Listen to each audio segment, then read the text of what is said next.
Voilà, un retour donc pour parler de la question de ce soir, le sujet justement du barrage éthiopien de la Renaissance. Et pour rappel, c'est le ministre de l'Irrigation, Mohamed Abdel Ati, qui a reçu hier soir une lettre officielle de son homologue éthiopien indiquant que l'Éthiopie a commencé le deuxième remplissage du réservoir du grand barrage de la Renaissance. Ceci intervient alors que le ministre des Affaires étrangères, Sameh Shoukry, s'est envolé dimanche dernier pour New York dans le cadre des préparatifs de la séance que tiendra le Conseil de sécurité de l'ONU sur le barrage éthiopien à la demande de l'Égypte et du Soudan.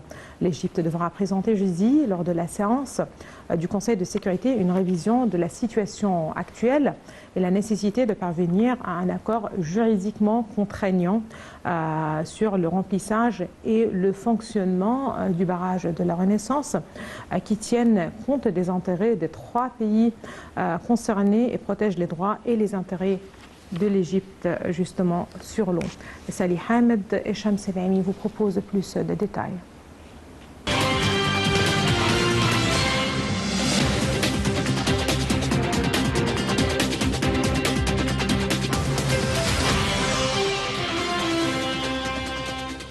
L'Égypte, qui multiplie les efforts diplomatiques, a décidé de se tourner vers les Nations Unies pour pousser l'Éthiopie à négocier sérieusement. Le ministre des Affaires étrangères, Sameh Shoukry, s'est envolé dimanche pour New York dans le cadre des préparatifs de la séance que tiendra le Conseil de sécurité de l'ONU sur le barrage éthiopien de la Renaissance à la demande de l'Égypte et du Soudan. Nous placerons le Conseil de sécurité et la communauté internationale devant leurs responsabilités, car cette question menace la paix et la sécurité internationale et la stabilité, c'est ce qu'a expliqué le chef de la diplomatie égyptienne. Après 10 ans de négociations, la partie éthiopienne est toujours intransigeante, c'est ce qu'a déclaré M. Shoukry, affirmant que les négociations menées l'an dernier sous le patronage africain n'ont débouché sur aucun accord. Le chef de la diplomatie égyptienne prévoit également une série de réunions intenses et de réunions avec plusieurs de ses homologues, des délégués permanents, des États membres du Conseil de sécurité et des responsables des Nations Unies pour réaffirmer la position ferme de l'Égypte fondée sur la nécessité de parvenir à un accord juridique contraignant sur le remplissage et le fonctionnement du barrage qui tiennent compte des intérêts des trois pays concernés et protègent les pays et les droits et les intérêts de l'Égypte sur l'eau. La visite de M. Shoukry a eu lieu alors que le lendemain de sa visite, le ministre de l'Irrigation, Mohamed Abdel Ati, a reçu une lettre officielle de son homologue éthiopien indiquant que l'Éthiopie a commencé le deuxième remplissage du réservoir du grand barrage éthiopien. M. Abdel Ati a de son côté adressé une lettre officielle à son homologue éthiopien, l'informant que l'Égypte rejette catégoriquement cette mesure unilatérale du côté éthiopien, qui consiste une violation explicite et grave de l'accord sur la déclaration de principe, ainsi qu'une violation des lois internationales et des normes qui régissent les projets construits sur les bassins communs des fleuves internationaux. Le ministre égyptien des Affaires étrangères a également envoyé une copie de la lettre de M. Abdel Ati au président du Conseil de sécurité des Nations Unies pour informer le Conseil qui tiendra une session sur la question du barrage jeudi de cette évolution dangereuse qui révèle une fois de plus la mauvaise foi de l'Éthiopie et son insistance à prendre des mesures unilatérales pour imposer le fait accompli du remplissage et du fonctionnement du barrage sans accord qui prend en compte les intérêts des trois pays et qui limite les dommages de ce barrage.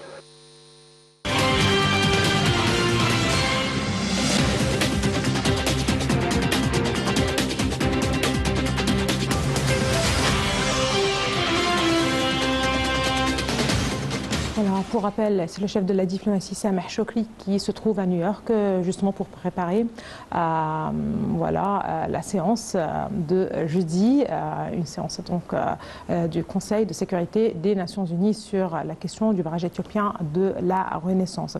Et pour parler de ce sujet, nous avons le plaisir d'avoir avec nous en ligne, en direct, Dr Hani Abdelaziz, sous-secrétaire général des Nations Unies. Bonsoir, Dr Hani Abdelaziz.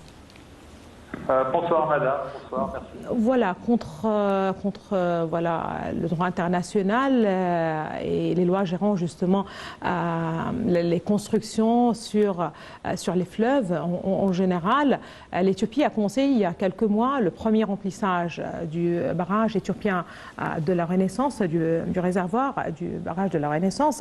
Hier, c'est le ministre de l'Irrigation qui a reçu une lettre officielle de son homologue éthiopien, justement indiquant que l'Éthiopie a commencé le deuxième remplissage du réservoir de ce grand justement barrage.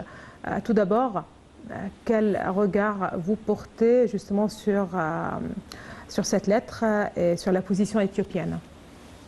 Tout d'abord, laissez-moi saluer bien entendu les efforts des différents participants du côté égyptien, particulièrement le ministre des Affaires étrangères qui se trouve à New York et qui vient de tenir une réunion, je pense hier, avec le groupe africain représenté au Conseil de sécurité des Nations Unies, où il y a eu déjà coordination d'opposition, je pense, entre l'Égypte et la Tunisie, entre les deux chefs d'État, et avec les trois autres représentants de l'Afrique qui siègent actuellement au Conseil de sécurité. Je viens d'apprendre que le ministre Choukri vient de faire une intervention assez musclée au sujet du fait accompli que l'Éthiopie impose aux deux États, le Soudan et l'Égypte. Et je viens d'apprendre aussi que le secrétaire d'État américain, donc l'équivalent du ministère des Étrangères, vient de faire une déclaration et a eu un contact avec le Premier ministre éthiopien. En fait, la position de l'Éthiopie est une flagrante violation du principe onusien, du principe international de l'utilisation équitable et raisonnable des ressources en eau partagées entre plusieurs pays. Ces principes de droit internationaux sont inscrits dans la Convention de New York et dans une autre convention, je pense la Convention d'Helsinki.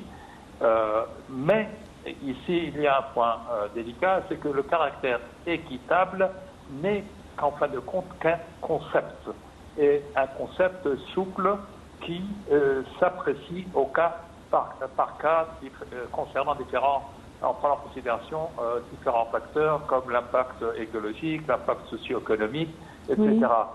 La position de l'Égypte sur ce plan-là, à mon avis, est très forte. Puisque ce barrage est affecté directement de nombreux aspects socio-économiques, écologiques du Soudan et de l'Égypte. En fait, l'appropriation de l'eau du Nil bleu par l'Éthiopie, parce que c'est le terme, c'est une appropriation, un fait accompli, imposé à ces deux pays qui peut et qui devrait nuire largement à un autre principe de droit international en la matière, qui est le principe qui interdit de causer un dommage au territoire d'un autre État. Oui. Ce barrage comporte des déficiences techniques et autres qui, sûrement, à court ou à moyen terme, vont causer des dommages au territoire du Soudan et de l'Égypte. Oui. Donc, il faut persévérer. C'est là la question. C'est-à-dire que l'Égypte a fait de nombreux pas en avant dans ses relations sur notre continent africain, mais c'est un travail inlassable qui doit se continuer pour compenser quelques décennies de négligence envers les relations intercontinentales au niveau de l'Union africaine et des autres pays africains. Mais il faut faire attention parce que dans le droit international, il est bien inscrit que le règlement des différends de ce genre-là doit se passer de manière pacifique. D'accord. Donc, et il faut faire très attention à ce point-là, et que, au départ, probablement, il peut y avoir un accord qui peut être élaboré, Mais l'autre étape, et je pense que l'Égypte pense à ça, il peut y avoir un accord imposé par la communauté internationale. Mais ce qui me préoccupe aujourd'hui, c'est le silence, pratiquement le silence de la communauté internationale, des grands pays envers cette situation. Le problème est écarté, mais jamais abordé de manière claire et précise à partir des grandes puissances et même de certains pays du Moyen-Orient et du continent africain. Et c'est là où les efforts de l'Égypte doivent se poursuivre avec la même intensité et encore plus, de manière inlassable, pour obtenir cet accord qui serait immédiat entre l'Égypte, le Soudan et l'Éthiopie, à caractère obligatoire, je le dis, et si ce n'est pas possible, par l'imposition d'un accord international obligatoire à l'Éthiopie. Voilà mon opinion. Très bien. Aujourd'hui, le chef de la diplomatie a appelé la communauté internationale à assumer ses responsabilités concernant le barrage de la Renaissance. Vous l'avez justement confirmé. Voilà, vous avez insisté sur la position de la communauté internationale.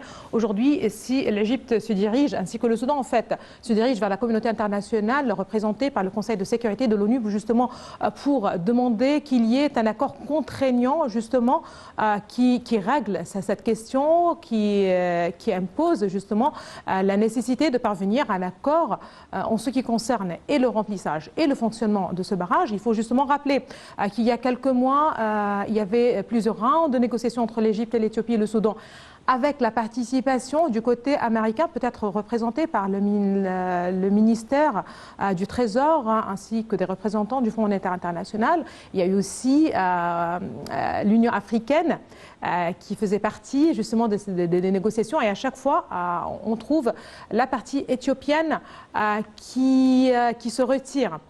Aujourd'hui, le Caire, et vous l'avez justement confirmé, tout au long justement de cette histoire et depuis une dizaine d'années, insiste sur l'importance de parvenir à un accord par la négociation. Le chef de l'État, le président Abdel Fattah el-Sisi, s'est même rendu en Éthiopie. Et là, aujourd'hui, est-ce qu'on peut avoir justement d'espoir qu'il y ait jeudi justement, avec cette session prévue du Conseil de sécurité, qu'il y ait un certain changement vis-à-vis de cette question, en tenant en considération certainement que l'Éthiopie a déjà commencé le deuxième remplissage? Est-ce qu'on peut avoir un certain espoir pour la réunion de jeudi, prévue jeudi? Je pense qu'il est possible, c'est-à-dire personne n'a une boule de cristal pour prédire ce qui devrait se passer jeudi. À mon avis, d'après le suivi que je fais sur les différentes déclarations des États membres du Conseil de sécurité, je ne pense pas que le Conseil de sécurité, à cette étape, prendra des positions claires et nettes. Il invitera probablement à poursuivre les négociations avec des observateurs, probablement, peut-être, de la partie internationale, ce que l'Éthiopie rejette, puisque l'Éthiopie, je pense, c'est très bien. L'Éthiopie n'est pas un petit pays, hein, c'est un pays qui fait tout de même 110 millions d'habitants et même plus. Donc, et c'est un ancien empire. Donc, ils ont bien étudié la question et ils savent que, pour l'instant, il n'y aurait pas de réaction immédiate, musclée de la part de la communauté internationale. Ceci a été démontré durant les 10 dernières années de négociations où aucune puissance mondiale n'a pu prendre de position claire et nette de manière décisive à ce sujet. Mais les efforts doivent se poursuivre. Les efforts doivent se poursuivre de manière inlassable, ne jamais baisser les bras jusqu'à ce que l'Éthiopie comprenne la nécessité d'obtenir un accord obligatoire entre les différentes parties, ou bien que la communauté internationale décide d'un tel accord. Mais que sera la situation si même avec cette position internationale à espérer dans le court terme, peut-être dans le moyen terme, si l'Éthiopie ne se plie pas à cette décision de la communauté internationale? Que peut-on espérer? Des sanctions économiques au grand maximum? Peut-être. Donc, il faut persévérer. il n'y a pas d'autre solution immédiate que cela. Le recours à la force, à mon humble avis, renverserait la situation contrairement au principe de droit international sur le règlement de ce genre de différends. Voilà, je pense que j'ai été clair autant que possible. Attendons jeudi. Je ne m'attends pas à grand-chose. D'ailleurs, le ministre Chokri l'a bien précisé, mais c'est un pas en avant.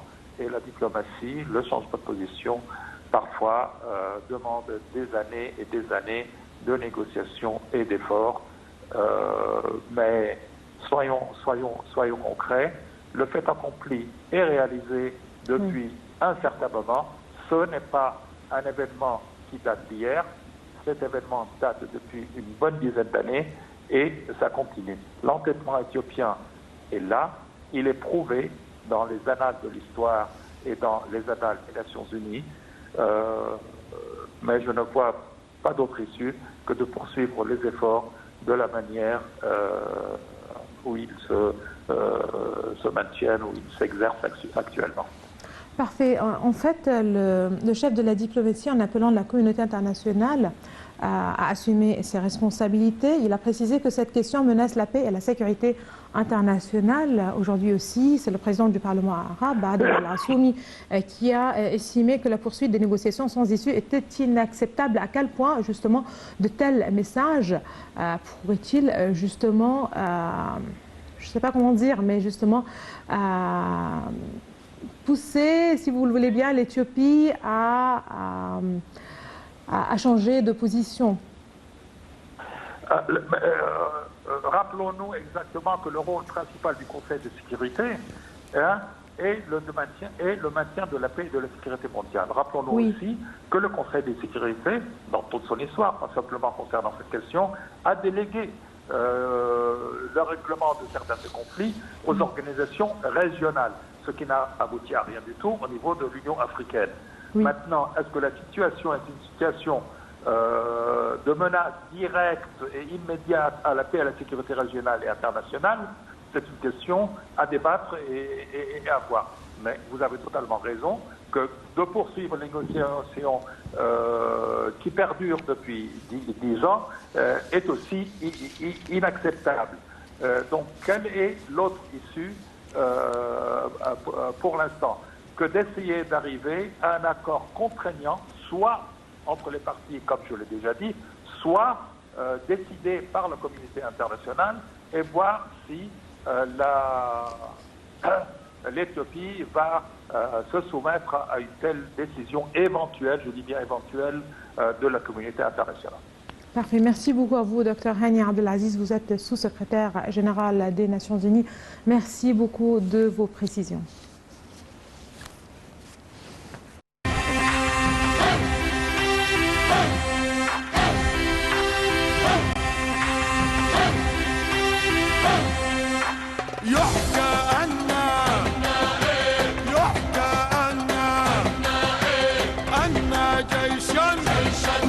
الجيش المصري